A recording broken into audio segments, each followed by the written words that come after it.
Hi everyone, my name is Glenn Bartley and welcome to another YouTube video. In today's video, we're going to be talking all about the Canon R5. Now I know what you're thinking, this camera's been out for several months now, and it's true, I didn't get one right away. I wasn't really sure if it was going to be the right camera for me, but after hearing so many glowing reviews, I decided I just had to find out for myself. But I really want to test this camera out from a field photography standpoint, the type of shooting that I do, out in the wild, trying to find these rare and small little birds in the field. Is this camera going to help me to get better images? That's what I want to know, and that's what this video is going to be all about. So we're going to do some testing over the next few weeks, and I'll report back with my findings. Thanks so much for watching. See you soon.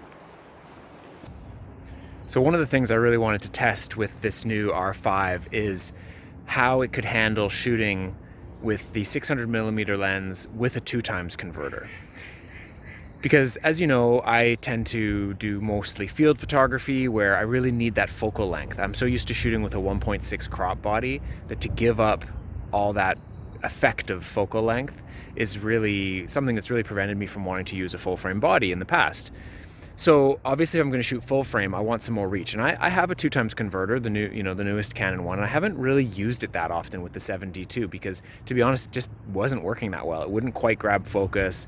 And I just felt like I was almost better off using the 1.4 converter and then cropping. I very rarely used that thing. So I thought I'd come out here today. I'm just here at a local park, and there's an Anna's Hummingbird has been zipping around, and I've been trying to get him just to test it out, see what the image quality looks like with the 2x converter. And then I even started trying to see, well, what if I put in the 1.6 crop mode on the R5? So then, obviously with the 2x converter, I'm at 1200mm. And if I put the 1.6 crop on, if my math is correct, add 6, carry the 0, that's another 720mm, so 1920mm effective focal length. Let's take a look and see if those images hold up and if that's going to be a realistic thing to use in the field.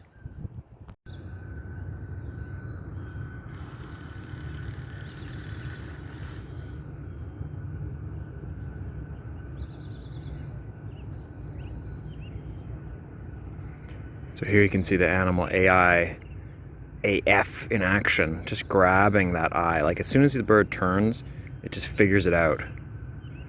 It is pretty incredible.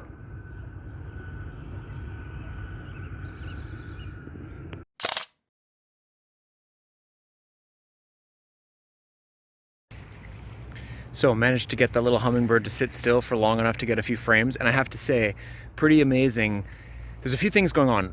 The camera autofocus is incredible, and when you enable that animal eye AF, it allows the camera to focus so accurately, and that was one of the issues with using the 2x converter, was that you couldn't necessarily get it super accurate at those kind of focal lengths before.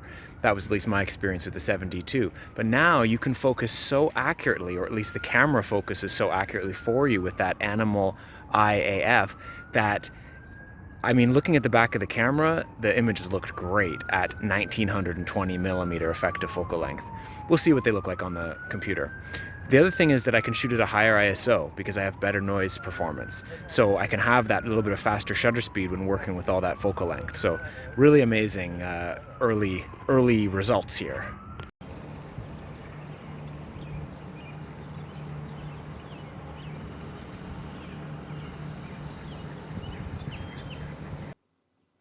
Okay, so here we are back at the computer. Let's take a look at some of those images that we took using the 600mm f4 with the 2x converter on. And I believe that these were all taken in the crop mode. So basically, effectively at 1920mm. Like I said, before I would almost never use such a combo because it just wasn't giving accurate results. But you can look at this image, looks pretty sharp to me. And if I zoom in on it, it's up to you. Is that acceptable quality? I don't know your standards, but for me, that works. So again, this image taken with a 2x converter on my 600mm lens with the 1.6 crop mode enabled. Very good quality, I would say. Let's take a look here at another sequence. Here's 4 we could compare. And if we look, see the beautiful iridescence of the Anna's Hummingbird, but also pretty amazing the quality that you can capture. So in a pinch, I wouldn't use this as your go-to, but in a pinch, when you really need that focal length, it sure is helpful to have it available. So for example, I didn't film this, but I was out shooting some of these scoters here and had some really nice conditions, but the birds were just staying a little further out than I would have wanted, maybe ideally. So I slapped on that 2x converter, and all of a sudden, so these are all full frame, and got the bird nice size in the frame. And I'll zoom in on, I guess I'll zoom in on all three here. Again, very, very, very usable results, given that I'm using a 2x converter, that I'm almost at 2,000 millimeters. So I would say the R5 with the 2x converter passes the test.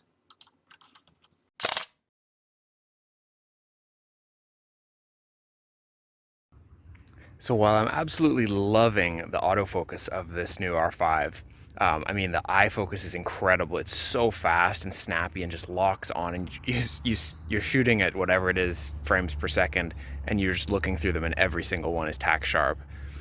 But one thing I am noticing on the negative side, and I can't say definitively, but it definitely seems like once the camera has slipped past the subject and gone to the background, you know, with my old 7D, I'm used to kind of just like pumping the autofocus and getting it to kind of bring back and hunt again all the way through the range. But this camera doesn't seem to really want to do that. It seems like once it goes to the background, you have to actually manually focus to get it back, which is super annoying. Again, I can't say definitively that that's for sure what's happening. Maybe I just have a little COVID rust since I haven't shot in like 6 months. But right now, that's my first kind of negative thing I would have to say about this camera, is that when it goes to the background, you have to manually focus it back and then re-find your target. So that's not great. So I was out here yesterday and talking about one of the things that I don't like about the autofocus system on this camera, how when it jumps to the back, it has a really hard time hunting again, even if you're pumping the autofocus.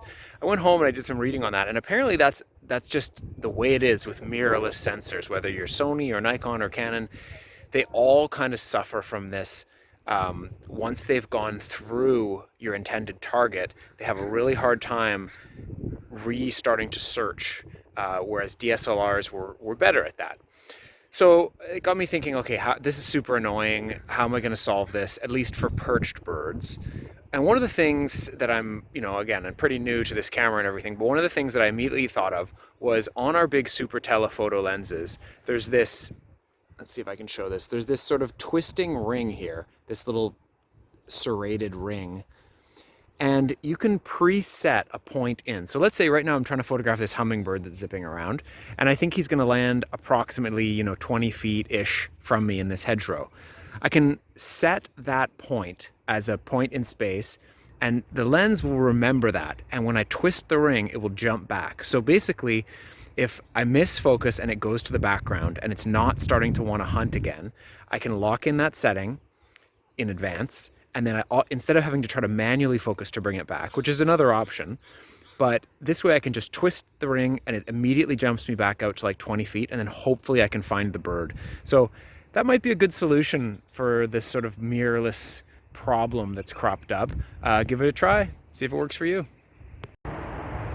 Okay, so I'm just out here this morning doing a bit of an ISO test. One of the things that always bothers me so much is when a new camera comes out and you see people just so excited about the ISO performance, and they take these pictures in bright sunlight at ISO 12,800 and they say, oh my god, it's just amazing, it's just the best ISO performance ever. And it's like, yeah, if it's that bright out, you'd never be using that ISO. That's not a true test of ISO, I'm sorry. In order to truly test the ISO performance of a camera, we have to shoot in conditions that are actually similar to when you would actually use those high ISOs. So here I am out in the forest, it's first thing in the morning, sun is not up. This is the type of scenario that you'll often be in the field. First light, you've got this exciting bird in front of you and you're really dying to take a picture of it, but you know you don't have the shutter speed. And that's when you're gonna be using a higher ISO. That's a real test, because that's when there's actually not a lot of photons bouncing around off your subject. So I've set up a little target, and we're gonna test the R5 against the 7D Mark II at ISOs in full stops from 800 up to 51,200. We all know that the 72 is not going to be usable really above 3,200, but I thought it'd be worth doing, and I'll make these files available so you can judge for yourself. I'm not going to tell you what to think, but certainly I hate it when people do these ISO tests and they take a picture at 25,000 and they're getting an 8,000th of a second shutter speed and pointing it at a bright green background. That is not a good test. So let's see what the real test shows. Okay, so here we are looking at the results from our little ISO test.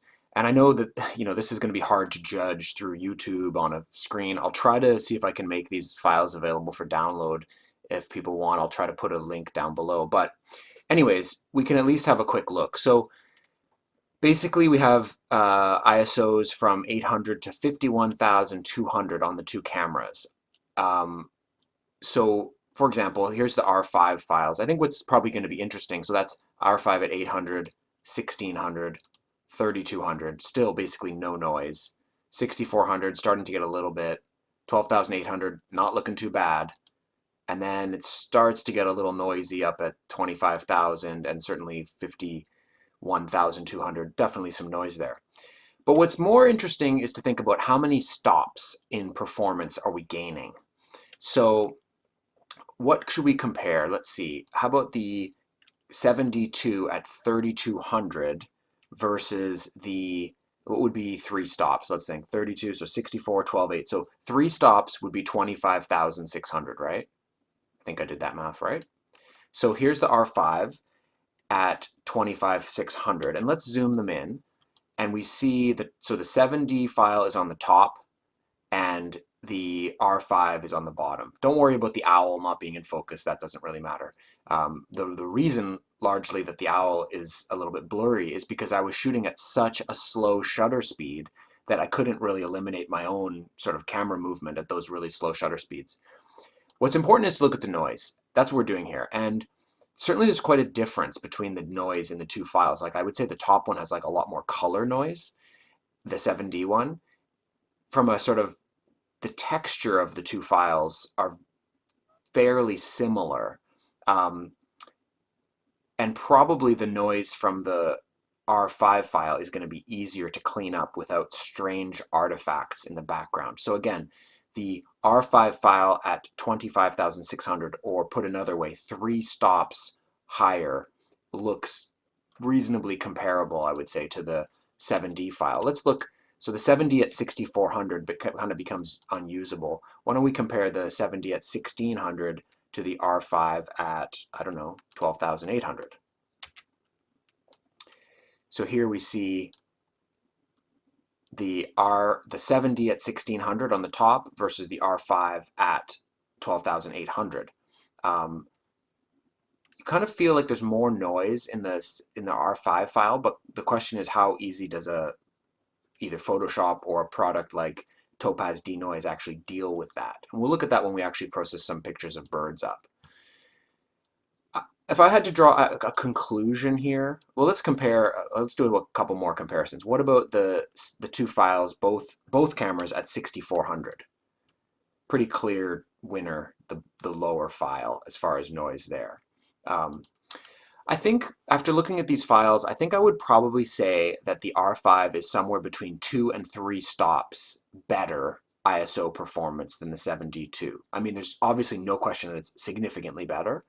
Whether it's 2 stops or 3 stops, a little bit hard to tell. And again, because the noise characteristics are so different, it's going to depend on how you actually process the image. So let's call it 2.5 stops better. What this does for, if you're really shooting out, like I shoot a lot in the dark rainforest, whether it's here in Vancouver Island or down in the jungles of Colombia or Peru, wherever. So now, realistically, is ISO 6400 usable? Absolutely. Is ISO 12,800 usable? Yep. Is ISO 25,600 usable for a shy little bird in the understory in the dim early morning? Yeah, probably. And you could probably even process up something from 51,000 to make it usable for like a small image in a book or WebRes file. This whole new layers of ISO performance have been unleashed by this camera. And certainly I wouldn't bat an eye at shooting at 6400 now. I would obviously prefer to keep it to 3200 or lower, but 6400 is very, very usable, and even 12,800 in a pinch, and like I said, and then upwards from there. We'll take a look at some of the actual bird images and maybe even look at some of the processed shots here in a minute, but hopefully that's helpful just to at least give you a true sense. Again, like I said, I hate these comparisons when people are shooting out in bright light. Like at ISO 800 here, I was getting a fifth of a second. So clearly I would need more shutter speed. 1600, tenth of a second, still not fast enough. Bump it up. 3200, a 20th of a second. That's not going to be quick enough for a moving bird either. 6400, a 40th of a second. Nope. 12,800, an 80th of a second. Okay, maybe if he's sitting kind of still. In this condition, if I was actually shooting a bird here, I really would have needed to shoot at ISO 25,600 or maybe even 51,000 to be able to stop that motion blur of the bird. And even at 51,200, I was still only getting a 3/20th of a second. So for a moving bird, even that might be marginal. But I wanted to do this test in truly dark conditions to show you what I think is a much more real world example of the noise performance. So after doing our staged ISO test with my little buddy, the colorful owl, I thought, well, let's actually try to take some real pictures. Let's get out in the field. Let's take some real high ISO pictures. So again, it's pretty dark still this morning. The sun is up, but it's certainly not hitting where I am. So I was just photographing a little brown creeper, and basically at ISO 6400, I was getting like a 2/50th of a second or 3/20th of a second. So that's pretty real world scenario, because with a bird that's jumping around that quickly, anything lower than that in shutter speed is just going to have motion blur. So I needed to have at least a 2/50th or a 3/20th of a second. I shot some at 12,800 as well when it was a bit darker. So they looked pretty good on the back of the camera. I mean, of course, they're not going to be as nice as ISO 400 or 800, but they certainly looked to be usable on the back of the camera. But we'll take a look when we get them back into the digital darkroom and see what we can do with those files. See if this camera has opened up those realms of ISO shooting performance. So, I'll be very pleased if I can shoot at 6400 and in a pinch at ISO 12,800. That would be amazing. So we'll get back to the computer and we'll check it out.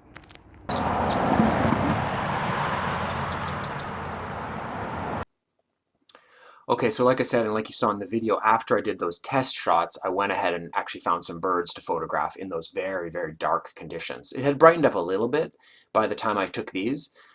So basically I was photographing this little brown creeper and also a Pacific wren, and I was specifically using an appropriate ISO. Like I was really trying to push the limits of the camera here. So for example, here you see that I was shooting at ISO 6400, and I was still only getting a 2/50th of a second. Okay, so that's pretty realistic, especially considering the bird was singing and I was hoping to kind of freeze that motion a little bit. So there's certainly no question that these were appropriate settings for this bird. So let's take a look. I don't know, let's just zoom in on this one, I guess. ISO 6400 with the R5. And if we zoom in, we see still pretty decent feather detail and certainly some noise. Again, this is unprocessed. This is the raw file. I haven't done anything to this. Pretty reasonable. Like, you could definitely process that up and make that look great. And certainly for any kind of web res or anything, it's going to be just fine. Let's take a look at, why don't we look at this one? I believe we shot, yeah, this is at 12,800. Definitely more visible noise in here, but like in a pinch, if you had to pull something out of that and actually process that file up, I'll try to post the actual processed version after this little video. But yeah, you could definitely pull something out of that. Similar story here with the creepers. Maybe I'll zoom in on these four. These four were all shot at ISO 6400. And if you look, like you can tell I was in the shade. The sun was not up yet. I'll take a look and see what the shutter speeds were, but I don't know, not bad at all. Totally usable images, especially once you process them and do a little bit of noise reduction on the background. Absolutely usable at ISO 6400. And I think, let's see here, this one, these ones are all at 12,800, these last three. So let's zoom in on them. Definitely more noise. 12,800. But given, look at that one on the far right. That is pretty impressive for that ISO.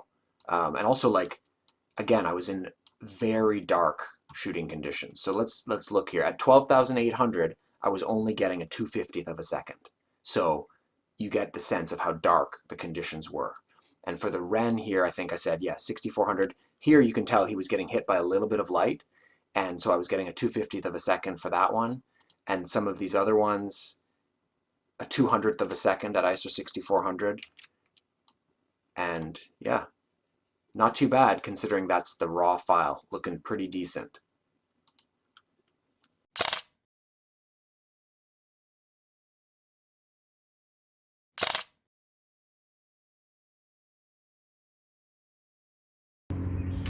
So just out here this morning, trying to do a little flight photography, test the autofocus capabilities out here. So it hasn't been great conditions so far, but the sun seems to be popping out here. What I have noticed so far is, as long as you use your usual good flight photography techniques, the camera is, I would say, even in playing with it for half an hour here, the absolute best autofocusing camera that I've ever used. If you can get the subjects sort of, pre-focus approximately where they are, and then you use that artificial intelligence focus, it just grabs it and it doesn't want to let it go. The other thing that's worth noting is if you put it in, of course, the electronic shutter, it 20 frames a second that's silent, you can rattle off a lot of frames really quickly. And you can do so when you didn't mean to. So yeah, definitely a few things you got to get used to, but very, very impressed with the autofocus on this camera. Okay, so as far as the autofocus performance and the flight shooting, I didn't spend a ton of time, to be honest. The conditions just weren't great when I was out there. But honestly, that was actually a good thing, because in these really marginal light, I just wanted to see how well the camera tracks. That's what's important against a different background. And in a suboptimal lighting conditions should have actually been more of a challenge for the camera. With less contrast, it's harder for the autofocus system to pick up the bird. But even in the little bit I was there, like, I'm just going to put these up so you can sort of see the sequences here, as obviously I'm, cutting the bird with wings off, but whatever. He's going, he's in focus. I cut his wing, he's still in focus. You get the idea that one after the other, they're not all perfect, but the camera is certainly not, and there, so it lost focus a little bit, of course, on what would have been the best frame, classic. But then right away grabs it again. There, it lost it, grabbed it right away again. Obviously, I'm losing the bird here. He's getting too big in the frame. But point is, the autofocus was very sticky and did a good job of holding the subject, which is exactly what you're going to want for birds in flight. Here, a more difficult subject. Again, crappy light, bufflehead flying right at me with kind of a ripply water background. Grabbing him, not even thinking about going to the background. So did very well there. Here we've got a female, kind of brown bird with a brown background. And we see the camera, these are all sequential frames. I haven't deleted any. There, it's kind of losing her a little bit. Grabbed her again, grabbed her. Very, very, very good job of grabbing the subject. Here we've got another sequence where it's selected that one bird, the one that's kind of in the middle now. It's ignoring the other ones, and it's staying on that bird. Even now, with the other one kind of in the background, it's not trying to grab that one. It's staying on the one bird in the front. Frame after frame, it's still on that one. Even as the bird's starting to exit the frame, it's losing it, but it's grabbed it again now. Still has it, even though the bird's basically out of the frame. Poor user, poor photographer using the camera, I guess. Here we've got, I think, one more sequence. Bufflehead coming screaming in at me. And it just refuses to let go of the subject and go to the background. It just grabs it. I'm not saying every single one of these is tack sharp, but you shouldn't expect that. What you want out of your camera is that at least it's tracking and not losing the subject. And then, take a lot of frames and you'll get some really great ones. One last sequence maybe here. One after the other. Other things get in the background, doesn't matter. It's just grabbing it and holding it. So I was very impressed, especially, I wasn't trying to take great shots. I wouldn't have been out shooting on this morning with this light. I just wanted to see how does this autofocus system perform. And I would say that it performed extremely well looking at these sequences. That one, if I had had better light, could have been a really nice shot. And then maybe one more here. Against a dark background, every single one is on the bird. Without zooming in, I can't tell you if they're tack sharp. I guess I could zoom in on a sequence here. But we see pretty good.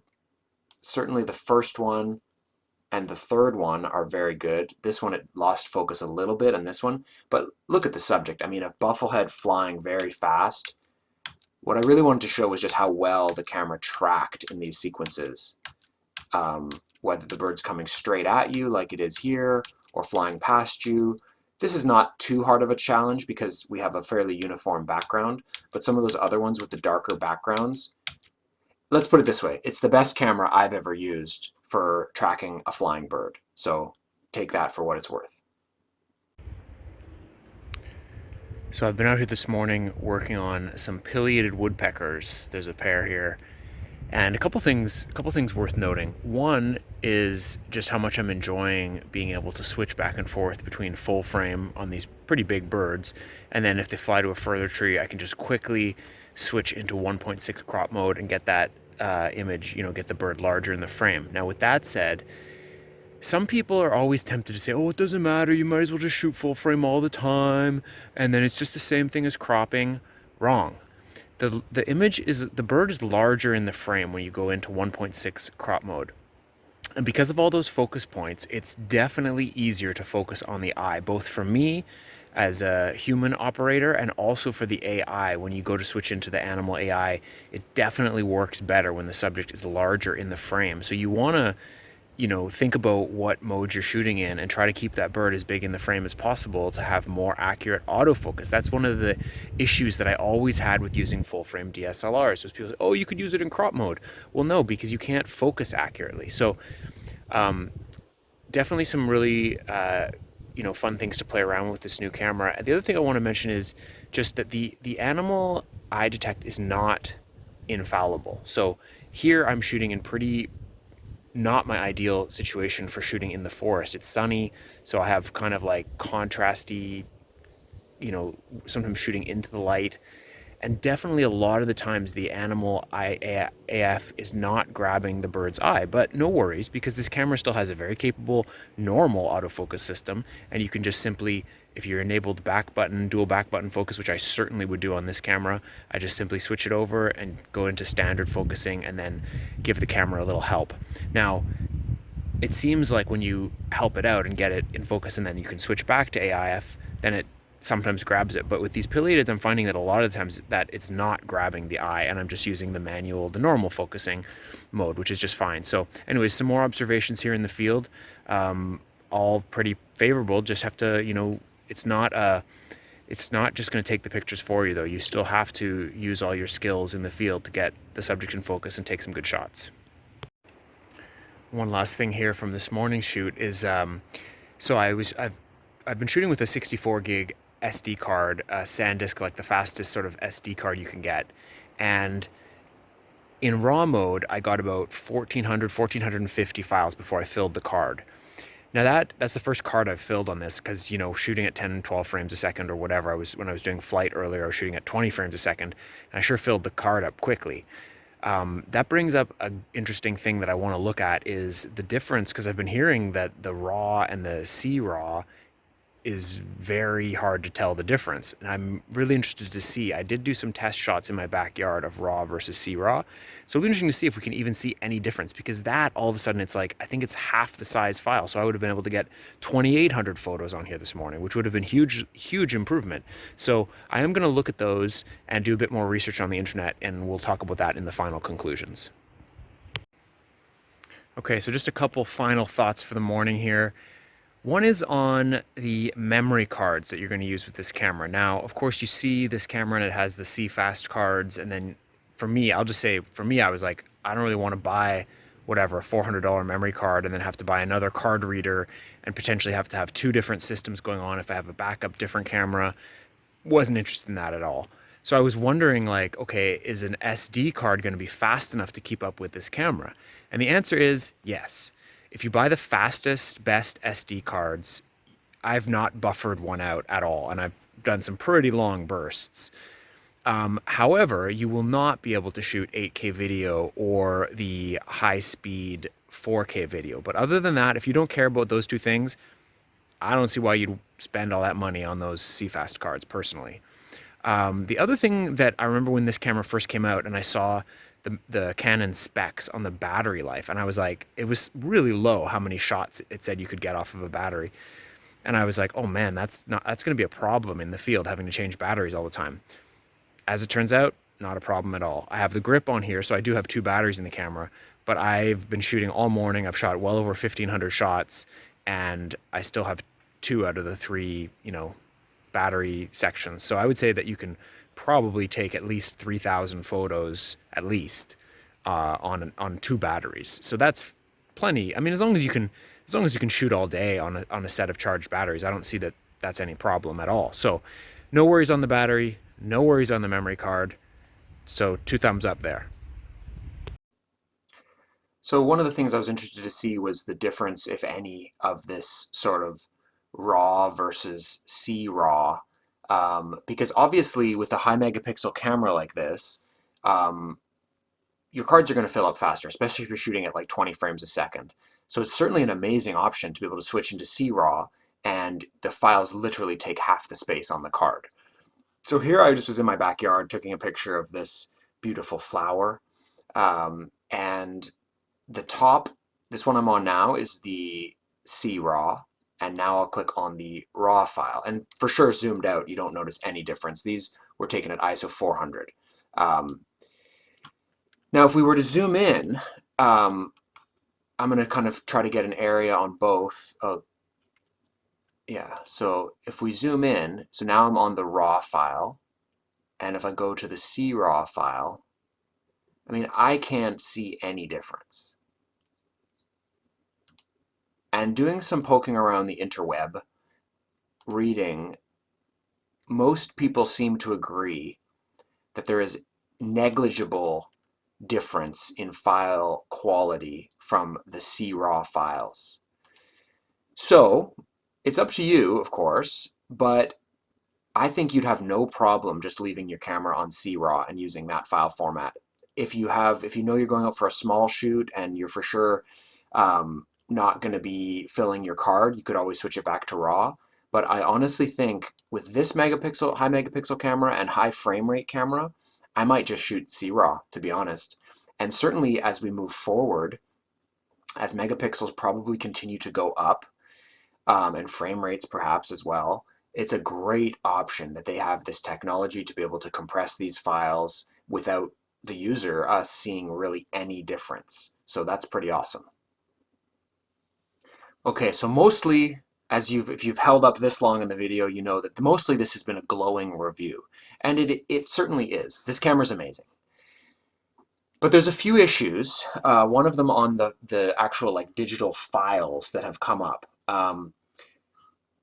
Adobe and Canon perhaps are not friends anymore. I don't know what's going on, but Adobe is apparently not fully supporting some of the most recent Canon cameras, dating actually all the way back to the 1DX Mark III. Certainly you can open the RAW files, that's fine, but the colors don't look good. And what I noticed in the higher ISO files is the noise performance, as what I'm going to show you here, is shockingly bad in Adobe Camera Raw. And I don't use Lightroom, but I'm going to assume Lightroom as well. So this is a bit of an issue. I don't know what's going on with Canon and Adobe. I can't answer that, but there's no question that if you just open the raw files from the R5 in Adobe, the colors don't look great and the processing doesn't look great. I've kind of found a good workaround for lower ISO images, so maybe anything under like ISO 3200. I've got some settings, which I'll include in my setup guide that I'll mention later, that I think matches the color very good. But no matter what I do in Adobe Camera Raw, I cannot get the noise performance to be as good as Canon's DPP software. This software is horrible. DPP is so sluggish and clunky and not fun to use. But let's look at the difference. So this is, we already seen these creeper images. So this was one of the ones shot at ISO 6400. I haven't done anything to the file. I've opened it in DPP. And the noise parameters look, decent. Now watch what happens when I open this same file in Adobe Camera Raw. Exact same file. Haven't done anything to it in ACR, but look at the noise. I mean, that is brutal. Look at, I'll go back, DPP, Adobe Camera Raw. Same file. I have certainly not added noise to this file, but something about the Adobe processing engine is not dealing well with these raw files. So again, I'll show you one more time. DPP looks pretty good. Certainly can process that and use it. Adobe Camera Raw, awful. Like I said, I've found some workarounds for most images, for anything shot at like a more manageable ISO, where I am going to continue to use Adobe Camera Raw to process my raw files. But if I've been out shooting and I've had to use a higher ISO, I'm going to wind up using DPP. So again, not great that Adobe and Canon aren't working together as friends, but for now, my strategy is going to be I've developed a set of settings that I can use in Adobe Camera Raw or Lightroom for my presets, and I will include those in my Canon R5 setup guide. And then if I've shot something at a higher noise, higher ISO, like I would say probably my threshold is going to be anything above 3200, I'll probably just process those files in DPP for now and then move on into Photoshop. So that's how I'm going to handle it. All right, so it's been a few weeks now. I've had the R5 out in the field trying to do some real world testing to, give a real, first of all, for me to figure out what I think about the camera, but also hopefully you guys have enjoyed this video and you can see that I'm trying to provide real world results. So what is the verdict? Well, first of all, let's start with the good. The camera is amazing. It's definitely the best camera I've ever used. So we can get that out of the way. I think the two most important features of this new camera, of course, are the high ISO performance and the autofocus. So let's start with the high ISO. First of all, I would say compared to the 7D Mark II, we're looking at probably a 2 to 3 stop improvement in noise performance in real world conditions, which is amazing.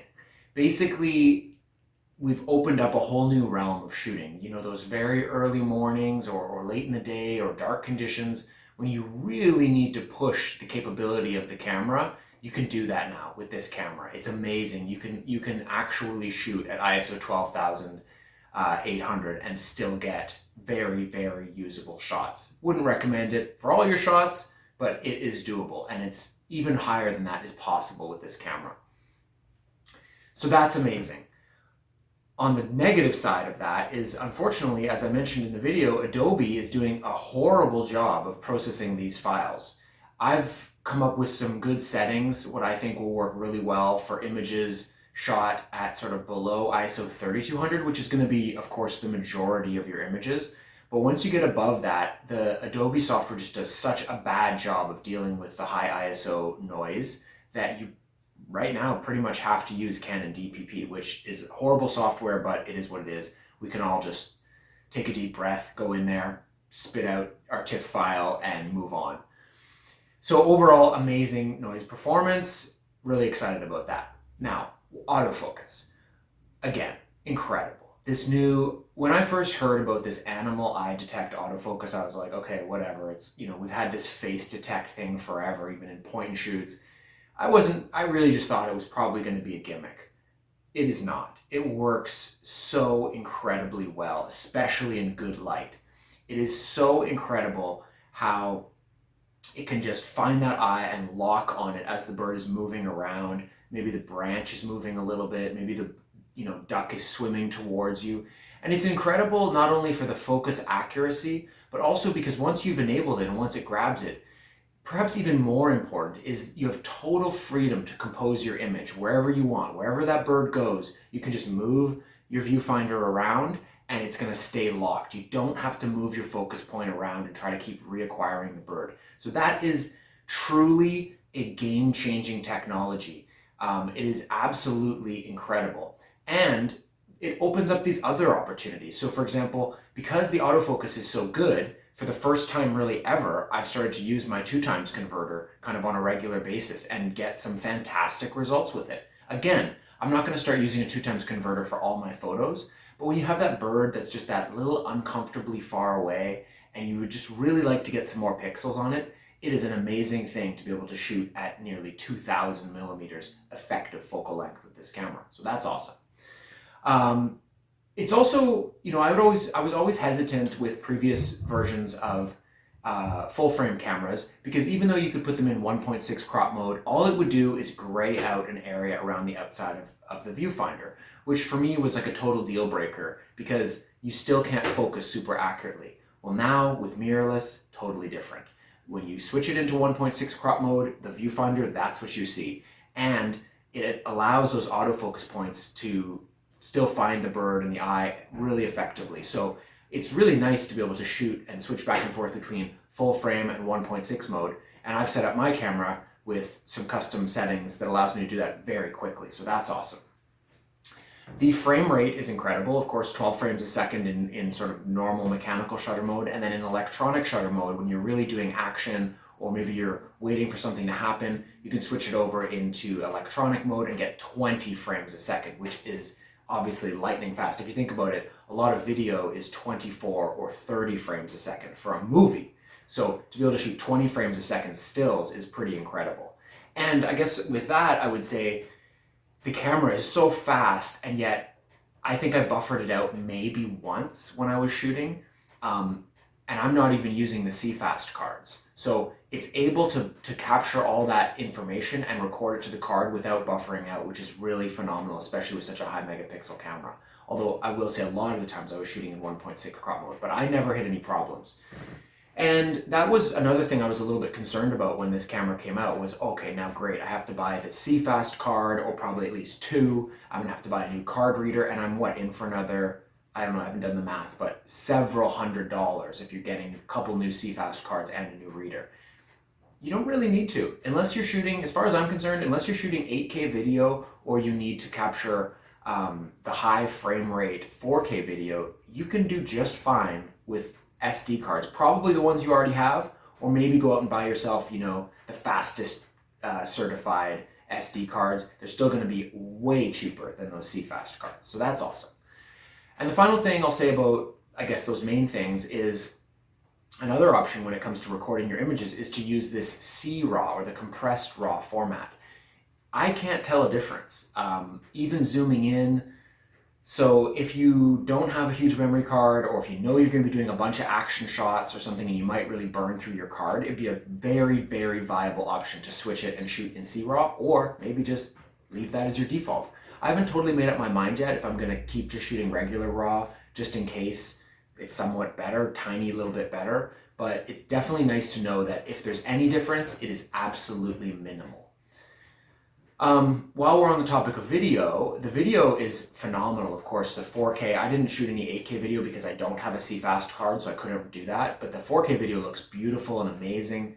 And I really like how this camera allows you to set up some defaults, and that when you then hit the record button on the top of the camera, it just immediately goes into your preset default video settings, which is really cool. That way it's not just necessarily using whatever settings you were shooting stills on, it's actually going to your predetermined video settings, which is quite nice. So video, if you do that, I'm not obviously a video expert, I don't do a ton of video, but it certainly is more than adequate for my needs. Amazing video. Okay, let's talk about a few of the things that I didn't love about this camera. So one is, I mean, it's kind of personal preference here, but for me, they made the camera a little bit smaller. And also, let's just say, maybe I'm just used to my 7D, which I've been shooting with for so long, or with the 1 series bodies. But the camera does feel a little bit small to me. I wouldn't have minded at all if they had kept it at the same size as the 7D. And just had a little more space for some of the buttons and things. I think it feels a little cramped, but I'm sure I'll get used to it. It's certainly not a deal breaker. One thing that was certainly frustrating in the field was this realizing that the autofocus really wants to jump to the back, or it doesn't want to do that, but if it misses your subject and it goes to the back, it's tricky to get it to restart hunting. And when I did some more research, I discovered that this seems to just be an issue with a lot of mirrorless cameras, just the way the sensor is and the way you're not looking off of a mirror. It just is what it is. So as I discussed in the field, I have found a few things. You can, of course, just manually focus your lens to try to get it back and have it reacquire. You could just tilt your camera to the ground or something at an appropriate distance and use that technique.